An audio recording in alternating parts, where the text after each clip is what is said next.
Euzubillahimineşşeytanirracim. Bismillahirrahmanirrahim. Yüce Mevlamıza sonsuz şükürler olsun. Yaz Kur'an kurslarımızın kayıt dönemine başladık. 6 Temmuz itibariyle camilerimiz, Kur'an kurslarımız çocuklarımızla, evlatlarımızla, geleceğin nesliyle dolup taşacak ve şenlenecek. Yaz Kur'an kurslarımızda bütün camilerimizde, Kur'an kursu binalarımızda, müftülüğümüzün farklı hizmet mekanlarında evlatlarımıza hizmette bulunmanın, Kur'an eğitimi vermenin, din ve değerler eğitimi vermenin heyecanı içerisindeyiz. Yaz Kur'an kurslarımız bizim geleneğimizde Müslümanlık anlamında, İslami anlamda bir şuurlanma vesilesi olarak hep görülmüştür.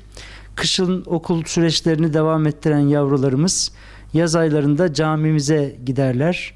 Camimizle, caminin temsil ettiği değerlerle, maneviyatla, manevi neşe ve coşkuyla kucaklaşırlar, buluşurlar. Ben hocalarımıza, din görevlisi arkadaşlarımıza özellikle çok teşekkür ediyorum.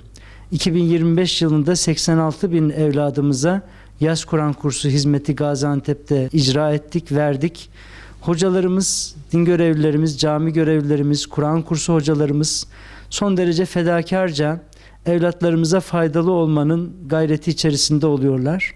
Yaz Kur'an kursu açmak bir zahmettir. Bu zahmete katlanıyorlar.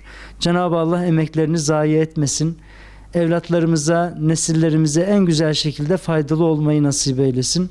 Cami cemaatimize, hayırseverlerimize, esnaflarımıza da çok teşekkür ediyorum. Nice hayırseverimiz, cami cemaatimiz, yaz Kur'an kursuna gelen çocuklara ikramda bulunmak üzere, camiyi onlara sevdirmek üzere hocalarımıza destek oluyorlar. Çocuklarımıza farklı hediyeler takdim ediyorlar. Bu çok müthiş bir şeydir, çok güzel bir duygudur. Yaz Kur'an kursları vesilesiyle evlatlarımızın dini anlamda bir şuur, bir heyecan içerisinde olması, camide tatlı hatıralar biriktirmesi bizim için çok değerli bir hadisedir. Velilerimize de çok teşekkür ediyorum ve bir çağrıda bulunuyorum. Ne olur, yaz geldi. 6 Temmuz'dan itibaren yaz kurslarımız başlayacak. Çocuklarımızı az da olsa, ne kadar el veriyorsa mutlaka camimize gönderelim. Kur'an kursumuza gönderelim. Yaz aylarında çocuklarımızın dini anlamda, manevi anlamda da elbette bir dinlenme dönemidir ama bizde dinlenme aynı zamanda farklı alanlarla meşguliyeti de gerekli kılar. Mutlaka camilerimize bekliyoruz. Bu yaz Allah'ın izniyle camilerimiz çocuk açacak, çiçeklenecek, güzelleşecek ve bunun heyecanını Cenab-ı Allah bizlere daima yaşamayı nasip eylesin.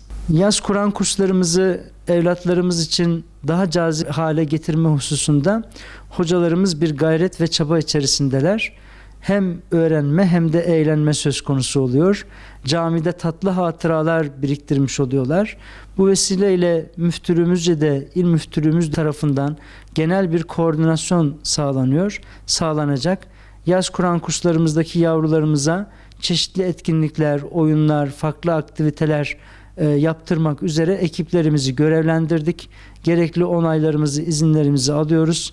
Camide sadece Kur'an eğitimi değil, sosyal, sportif, kültürel etkinliklerimiz, futbol turnuvalarımız, bilgi yarışmalarımız dolu bir yaz Kur'an kursu dönemi Allah'ın izniyle geçireceğiz.